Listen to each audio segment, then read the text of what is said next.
Moin Leute, heute nach 4-monatigem Test nun das Review zum Begani Blade Carrier Universal. Und ob das Teil seine 59 Euro wert ist oder ob ihr mehr Geld sparen solltet, erfahrt ihr in diesem Video. Los geht's! Wir hatten euch diesen Plattenträger in einem separaten Video schon mal vorgestellt. Das blenden wir euch oben ein, wenn euch das interessiert.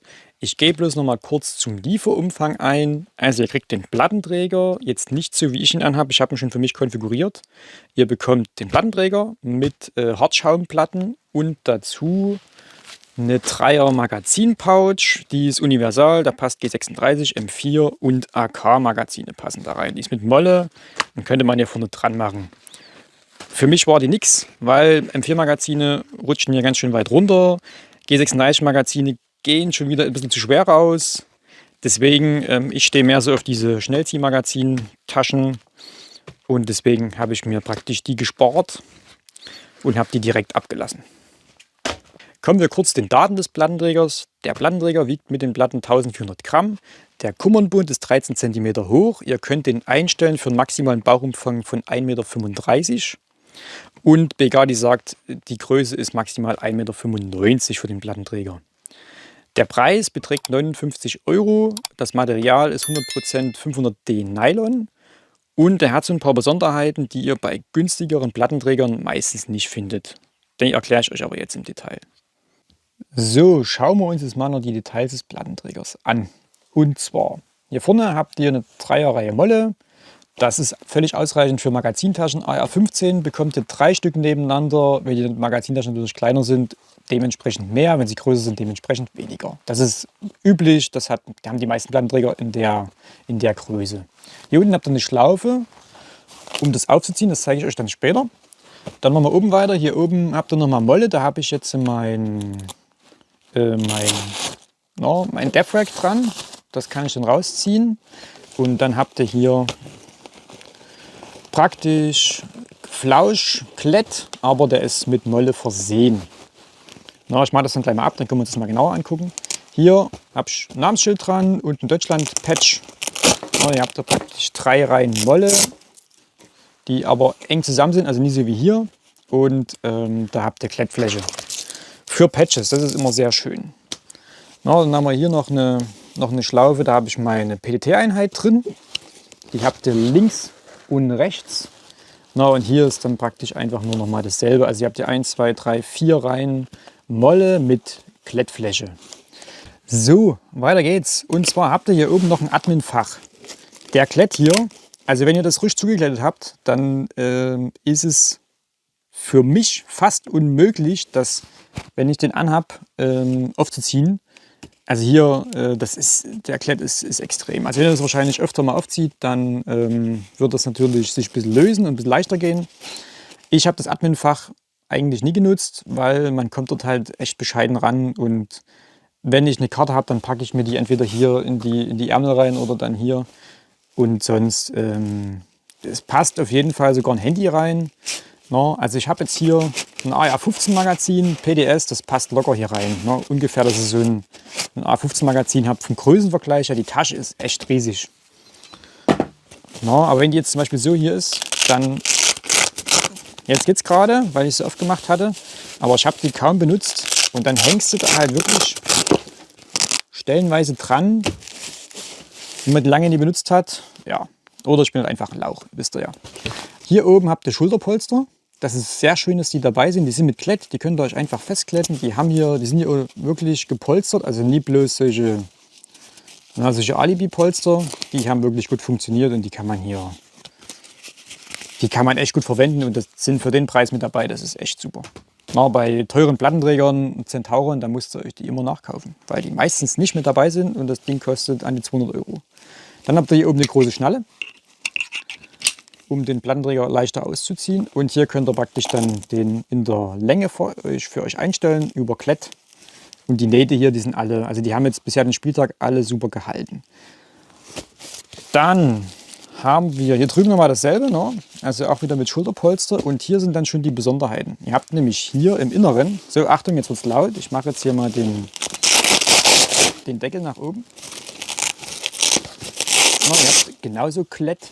Hier unten habt ihr nochmal eine Mollefläche, auch mit Klett, wo ihr so eine tolle Bauchtasche euch dran schlaufen könnt oder dran kletten könnt. Das ist alles. Hier haben wir einen Faden. Aber gut, einfach abgeschnitten oder halt dran gelassen. Ist okay. No, das Ding kostet keine 200 Euro. Wir sind hier immer noch bei einem Preis von 59 Euro. Hatte ich bisher irgendwelche Probleme mit dem Dings? Ich sage euch, das ist der zweite. Beim ersten hat es mir hier oben die Riegelnaht eingerissen. Und zwar habe ich ich wollte jetzt nie den normal ausziehen. Dadurch, dass man ja die Clipser hat, habe ich praktisch den Clips aufgemacht.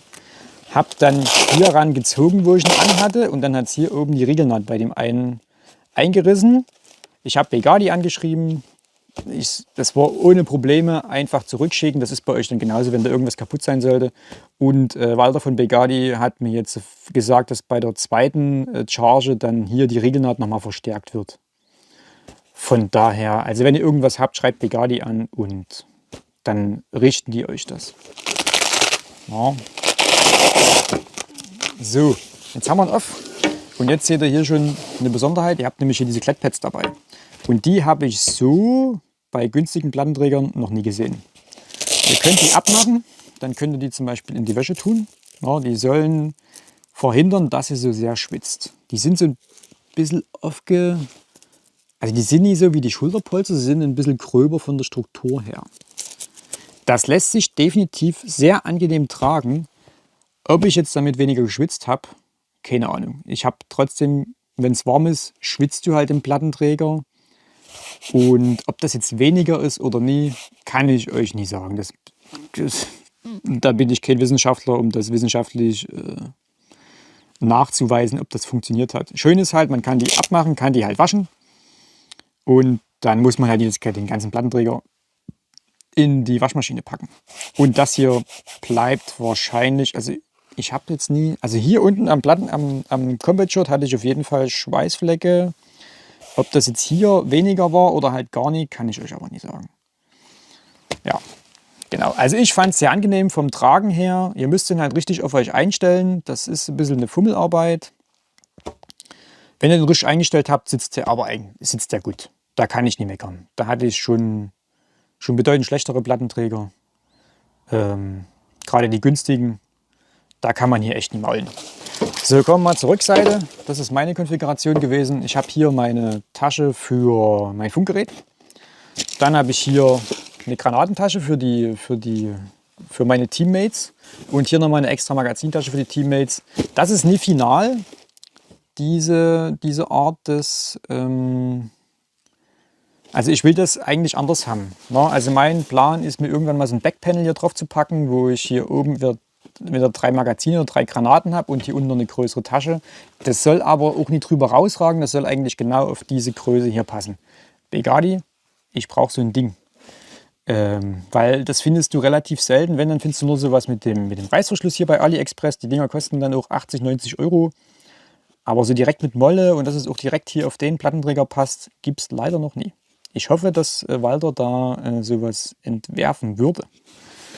Wenn nie, dann nie, aber das wäre auf jeden Fall mein Wunschtraum.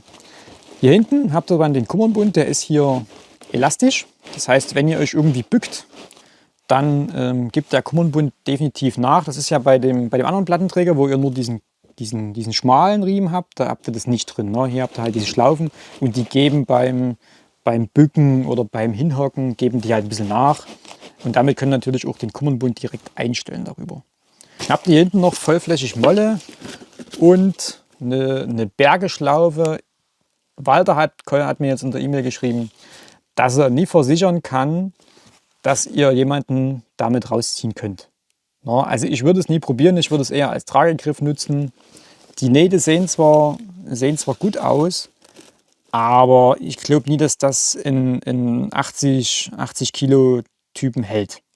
Na, also ich habe mal die Centauron-Nähte gesehen und die sind wesentlich dicker als das hier. Na. Also das ist wirklich eher so als Tragegriff gesehen und nie als Bergeschlaufe.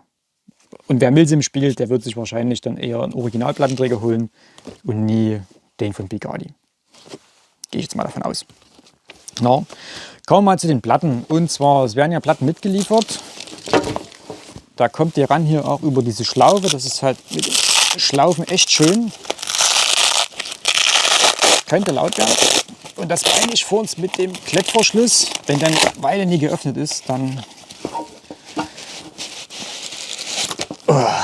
Das sind die Platten. Hartschaumplatten, die könnt ihr euch auch so formen, wie ihr wollt. Begani sagt, formt die so, wie ihr sie braucht. Lasst sie eine Nacht liegen. Habe ich jetzt nie gemacht. Es war trotzdem angenehm. Na, man kann die hier so ein bisschen formen und dann bleiben die halbwegs in der Form drin. Das ist so ein Punkt, wo ich sage, hier hätte ich mir gewünscht, dass man die Auswahl hat zwischen zwischen Hartschalenplatten, die man beschweren kann, oder zwischen denen hier. Weil die, wenn man beide davon drin hat, sind die super angenehm. Da ich aber hinten eine andere Platte drin habe, und zwar, bin gleich wieder da. Und zwar habe ich hier hinten meine Trinkplatte drin. Machen wir das mal kurz ab hier. Hier ist dann Wasser drin. Hier ist noch ein Schluck Wasser drin. Und das sind 1,5 Liter. Und die habe ich dann praktisch hier im Plattenträger drin und habe dann den Schlauch. Das ist nämlich eine nächste geile Besonderheit. Ihr habt hier hinten... Ihr habt hier hinten so einen Ausgang. Der ist vorgeschnitten, den könnt ihr noch ein Stück erweitern. Und dort kann ich nämlich dann hier den Schlauch von meiner Trinkplatte direkt durchziehen. Es wird natürlich auch Funkgerätekabel passen, die habe ich jetzt hier durch den Kummernbund durchgeschlauft. Aber ich nutze es halt für meinen Trinkschlauch, den ich mir dann nach vorne führe. Und hier hinten habe ich praktisch diese Platte drin, die wiegt dann 1,5 Kilo. Und vorne ist aber diese Schaumstoffplatte drin. Und damit habt ihr praktisch so ein Gegengewicht. Hinten zieht es den runter und vorne zieht es den aber hoch. Dadurch, dass die halt relativ leicht ist, ja, diese Platte. Und da werde ich mir wahrscheinlich dann eher eine Hartschaumplatte reinmachen, die mit Sand füllen, dass ich vorne das wieder runterziehe. Weil es gibt nichts Unangenehmeres, als wenn ihr ständig am Plattenträger rumfummeln müsst, weil der euch hier in die Kehlkopfregion rutscht und euch stellenweise dann schon halb die Luft abschnürt. Also das Gefühl habt, deswegen. Also das ist wahrscheinlich jetzt eine Konfiguration, die ich habe und die bei mir ein Problem macht. Aber ich bin halt echt ein Fan von diesen Trinkplatten, die im Plattenträger drin sind. Und deswegen ist das für mich so ein bisschen, wo ich sage, da wäre es halt echt cool, wenn man die Wahl hätte. Oder dass man den halt ohne Platten kriegt und kann sich dann noch die Platten extra dazu bestellen. Dann könnte man ein bisschen was am Preis machen. Ist natürlich für einen Anfänger, der will einfach das Ding auspacken, will sich keine Gedanken machen, muss jetzt noch die Platten dazu bestellen, ist das schon okay. Und der wird wahrscheinlich auch nie so ein Ding da haben, wird es dann wahrscheinlich irgendwie im Video sehen und wird sagen, das ist ja cool. Das kriegt ihr übrigens auf AliExpress, da gibt es ein Video dazu, unsere Top 10. Das verlinke ich euch auch mal oben. Dann könnt ihr auch so eine Trinkplatte euch besorgen. Weil es echt praktisch, ne? Ihr habt nicht mehr hinten so eine fette Wasserblase dran, die ihr ständig reinigen müsst, das Ding einfach ausspülen und fertig. Ja, das ist so mein, es ist ein Neutralpunkt, weil es halt wahrscheinlich nur auf meine Konfiguration zutrifft. Was mir gerade noch einfällt, es gibt für die Rückseite den Begani Plate Carrier Assault Pack, den haben wir auch da haben wir auch schon das Vorstellungsvideo gemacht. Das Review kommt dann demnächst dazu und den könnt ihr euch hinten dran machen, da habt ihr wie so ein Rucksack, da passt ganz viel Zeug rein, Munition oder HPA-Flaschen. Ich bin nur kein Fan davon, wenn das hier so massiv hinten aufgebaut. Deswegen will ich eher eine flache Dings haben, wo ich eine flache und hier oben Granaten drin. Das ist dann eher so mein Favorit. Ich nutze den als Rucksack, als Tagesrucksack und da schlägt er sich für den Preis echt gut. Da kommt aber unter das Video später. Wenn ihr das nicht verpassen wollt, abonniert gerne den Kanal. Kommen wir mal dazu, ob es irgendwelche Abnutzungserscheinungen gibt in den 4 Monaten. Ich habe das Teil jetzt 5-mal circa zum Spiel angehabt. Jetzt werden einige sagen, da sollte theoretisch noch nichts sein, sehe ich genauso. Und das Einzige, was ich sehe, sind noch so ein paar Fadenenden, die hier rausgucken. Das ist aber wahrscheinlich der Produktion geschuldet. Hier hat man so ein paar Fäden, die rausgucken. Aber sonst sehe ich hier nichts. Was mir aber jetzt beim Betrachten auffällt, ist, dass hier, ich gucke mal, ob ich das dann nochmal näher ranbringe, wenn das auf der Kamera nicht ersichtlich ist. Hier ist die Naht verstärkt, auf der Seite aber nicht. Und ich denke mal, das ist genau das Problem gewesen, wo es bei mir gerissen ist, nämlich an der Naht hier. Also hier die Riegelnaht, die sieht irgendwie nie so stark, nie so gut aus wie die hier. Also hier ist definitiv mehr Garn drum gewickelt als um die Seite. Also, na, wenn ihr jetzt einen habt und es ist irgendwas dran, dann schickt ihn wieder zurück.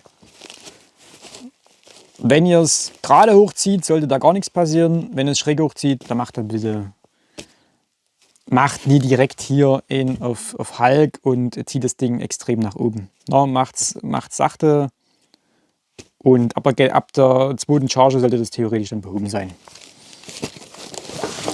So, kommen wir dazu, ob es irgendwelche Kritikpunkte gibt oder ob mich irgendwas stört an dem Plattenträger.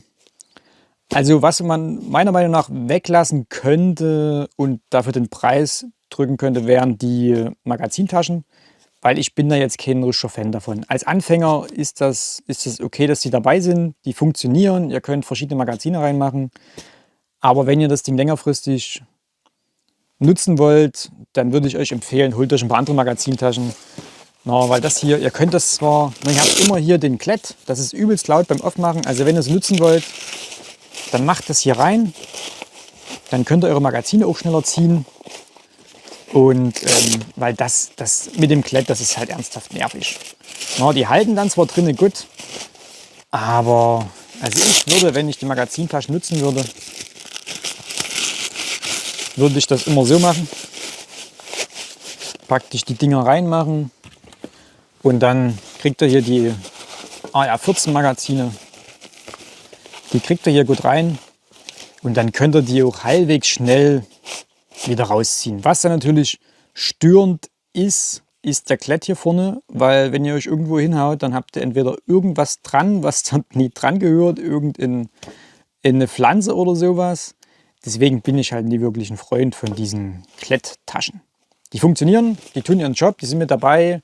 Ich würde es schöner finden, wenn man vielleicht nochmal eine Premium-Version oder sowas rausbringt und eine Pro-Version, wo man praktisch die Magazintaschen nicht mit dabei hat und dafür ein paar extra Features, die spreche ich aber gleich an. No, also ich hatte beim G36 solche Magazintaschen. Da hast du hier, die sind von Tasmanian Tiger. Da hast du so eine Fast Pouch und die kannst du ja auch hier vorne dran machen. Das ist ja auch mit Molle. Oder dann halt, was ich euch vorhin gezeigt habe, die noch schneller sind, die sind hier mit Plaste. Die sind auf jeden Fall definitiv noch schneller als die anderen. So, was meinte ich vor uns mit, was würde mir besser gefallen? Und zwar das hier. Was mich am meisten nervt, ist, einen Plattenträger anzuziehen. Du musst jedes Mal diese scheiß Klappe hier auch machen und dann musst du jedes Mal hier das Zeug da. Das ist okay. Das funktioniert. Das funktioniert auch tadellos. Aber wenn man jetzt zum Beispiel mal den Northridge-Plattenträger anguckt, da habt ihr halt hier einen Magnetverschluss und dann macht ihr einfach nur Klack und dann klackt der Magnet ein und der Plattenträger ist angezogen. Und zum Entfernen runterziehen und der Plattenträger ist halt ausgezogen. Das ist halt echt komfortabel. Ich würde mir hier auf jeden Fall so eine Version wünschen, wo man das dann wieder reinschiebt, dass man das halt wirklich schneller ablegen kann oder anziehen kann. Das wäre für so eine Premium-Version wäre das echt cooler. Hier oben das mit den Schnallen, das ist okay. Da gibt es mittlerweile aber, glaube ich, auch schon bessere Systeme. Auch so mit so, dass man das schnell ablegen kann. Aber das stört mich jetzt nicht wirklich. Diese Schnallen hier, die sind okay. Die drücken jetzt auch nie an der Schulter oder sowas. Das ist völlig, das würde ich nie ändern wollen. Aber das hier auf jeden Fall mit dem Kummernbund, das wäre so eine Sache, die ich ändern würde. Was noch cool wäre, wäre hier mehr Klettfläche. Also nochmal hier eine nach oben, weil es passt jetzt hier so ein normales Namensschild, passt hier hin. Und auch so ein Deutschland-Patch, das passt alles beides hin.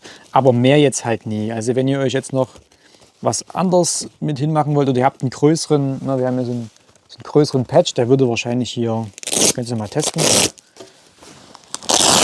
Ich nerve euch wahrscheinlich mit dem ganzen Klett, aber der passt hier zum Beispiel, da fehlt hier irgendwas. Ne? Also wenn ihr jetzt euren Team-Patch habt und das ist relativ groß hier, dann passt es halt nie her. Das wäre cool, wenn das hier oben noch eine extra Klettfläche wäre. Ja, dann gibt es ja noch Lasercut-Molle.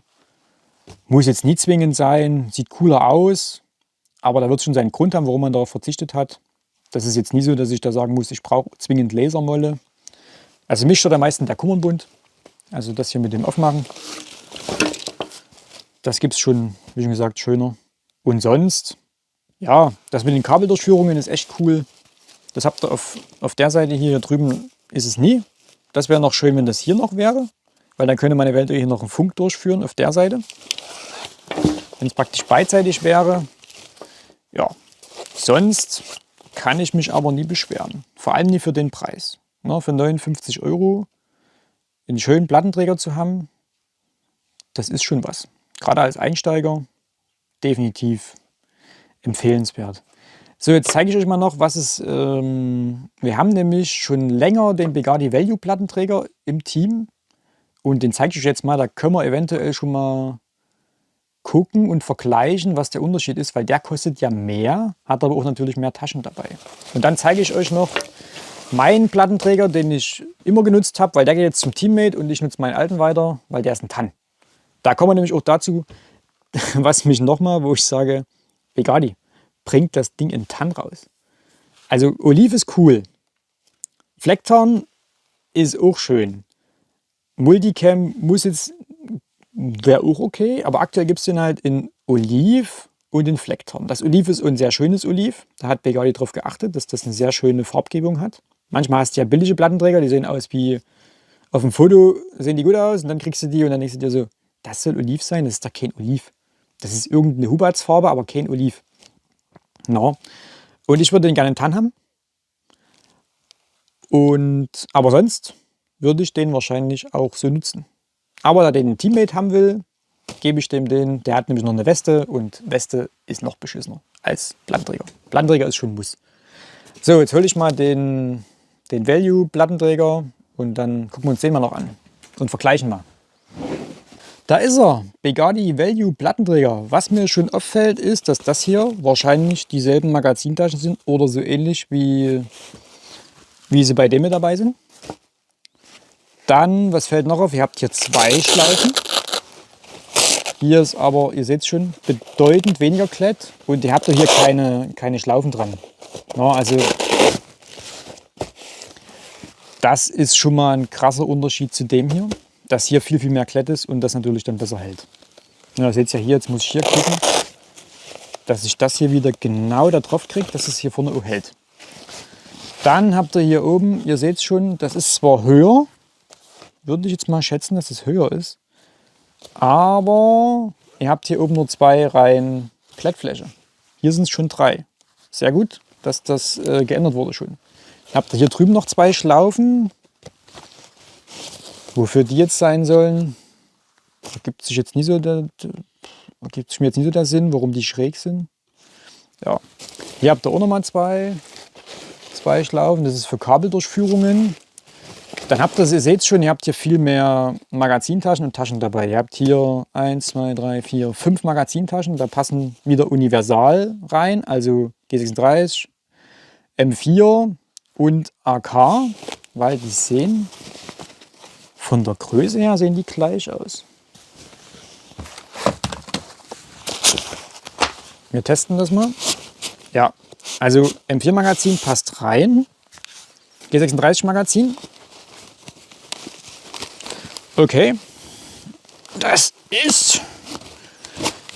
geht rein. Aber ihr seht schon, ihr habt da nie so direkt Freude damit, das Teil rauszuziehen. Also rein passt es auf jeden Fall bei dem Value-Plattenträger. Bei dem ist es ähnlich. Das ist hier, können wir mal kurz hier testen. Das geht ab.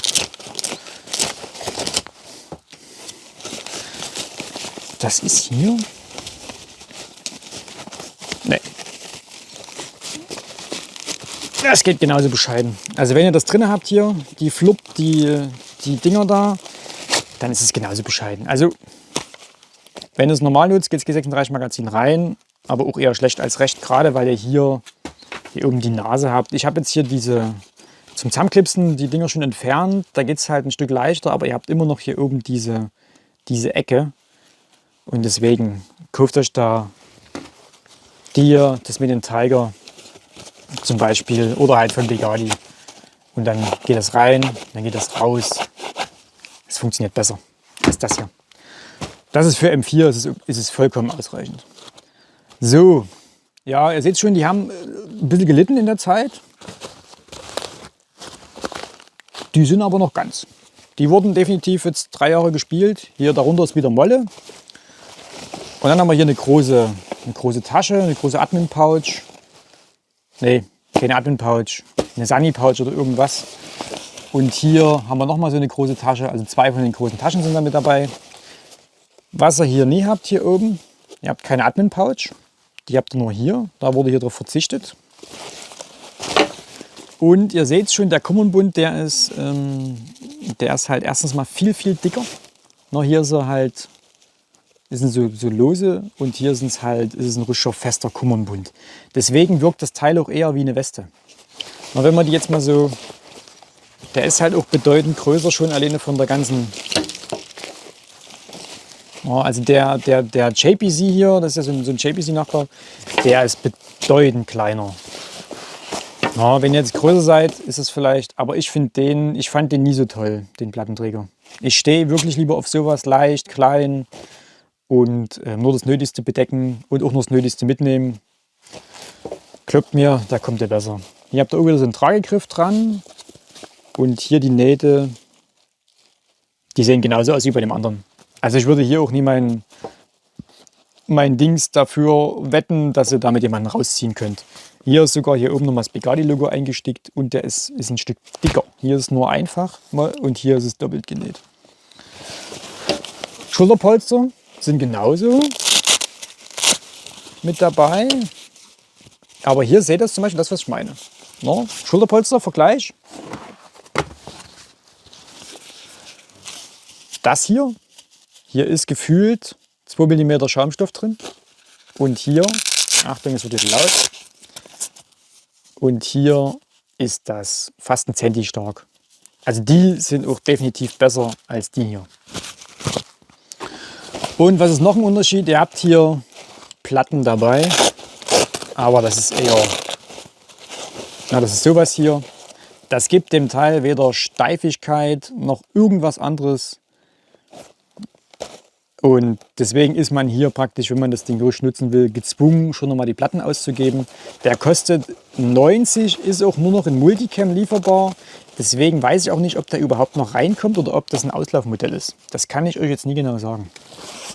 Ja, also den hat mein Bruder die ganze Zeit genutzt, seit 3 Jahren. Hier oben haben wir nochmal so ein paar Fäden, die rauskommen. Ist ja klar, irgendwann. Aber sonst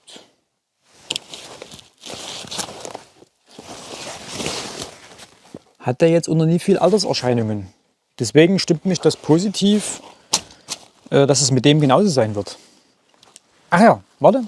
Farbe. Das ist auch hier so ein dunkleres Oliv. Und hier ist die Farbgebung definitiv besser bei dem hier. Also das Oliv gefällt mir bedeutend besser als das hier.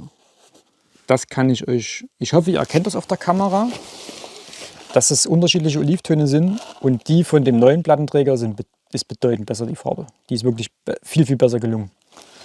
So, packen wir die 2 mal weg. Dann zeige ich euch noch schnell, was ich jetzt für einen Plattenträger nutze und ob ich eventuell noch mal auf den Bugatti umsteigen will, wenn er in TAN kommt. Weil bei meinem Plattenträger fehlt mir einiges, was an dem Bugatti-Plattenträger dran ist. Bis gleich. So, das ist mein alter Plattenträger. Den habe ich gebraucht im ASVZ gekauft. Das ist ein Emerson Gear JPC-Nachbau, aber das ist noch die erste Generation. Die soll bedeutend qualitativ besser sein als die zweite Generation. Was fehlt mir an dem? Erstens mal fehlt mir hinten natürlich die Schlaufe für den Trinkschlauch. Ich muss hier jedes Mal den Trinkschlauch hier außen lang führen und das sieht einfach beschissen aus. Der Kummernbund hier, ihr habt genauso dasselbe. Das ist genauso wie bei dem Bugatti-Plattenträger. Dann das hier, das ist ein anderes Material. Aber die Schulterpolster hier, das ist das, was ich vorhin meine, die sind genauso ein Witz. Das hat nichts mit Schulterpolstern zu tun. Hier ist einfach nur wie so ein, ja, wie so ein Stoff, wie so ein Schlauchschal drüber gemacht. Dann hier, dass ihr einen Trinkschlauch durchmachen könnt. Also wenn ich mir ihn jetzt so angucke, nachdem ich 4 Tage mit dem anderen gespielt habe, also 5 Spieltage, überlege ich ernsthaft, ob ich mir den Bugatti-Plattenträger kaufe. Aber gut, das werden wir sehen. Ja, genau. Hier drüben nochmal dasselbe. Ihr könnt den Trinkschlauch durchfädeln. Admin-Pouch hat er genauso. Und die geht genauso bescheiden auf. Die ist hier innen drin aber nochmal untergliedert. Also hier habt ihr Molle, hier solche Bänder drin bei meinem alten. Aber die ist kleiner als, ja. Also ich krieg das AR-15 Magazin. Doch, ich krieg's rein. Nee, gut, okay. Nee, dann ist die genauso groß. Von einem Amazon Gear Plattenträger. Dann habe ich nichts gesagt. 3 Reihen Molle, wie beim Bugatti Plattenträger. Was ich hier nervig finde, ist die integrierte Magazintasche. Also das hier, ihr habt jetzt hier eine integrierte Pouch drin für AR-15 Magazine mit solchen Klettbändern. Aber das Teil ist, nee, das ist dumm. Das nervt auch, weil das nochmal extrem Masse aufbaut für die Magazintaschen. Also das finde ich beim Bugatti Plattenträger besser gelöst, dass das nie integriert ist. Definitiv besser. Dann aufmachen, habt ihr hier auch keine Schlaufen dran. Na, ihr habt hier eine Schlaufe, um die Platte rauszumachen, aber ihr habt hier keine Schlaufe, um das Ding hier aufzumachen. Und eigentlich hätte ich wirklich gern einen Plattenträger, wo ich das schnell aufmachen kann.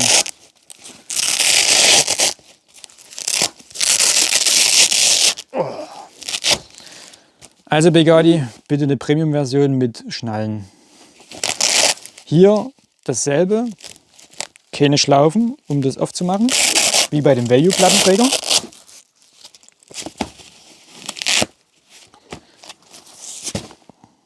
Ja, und hier sind Platten drin. Hier sind ganz normale Hartschalenplatten drin, die man mit Sand befüllen kann.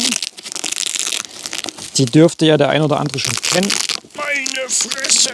Oh.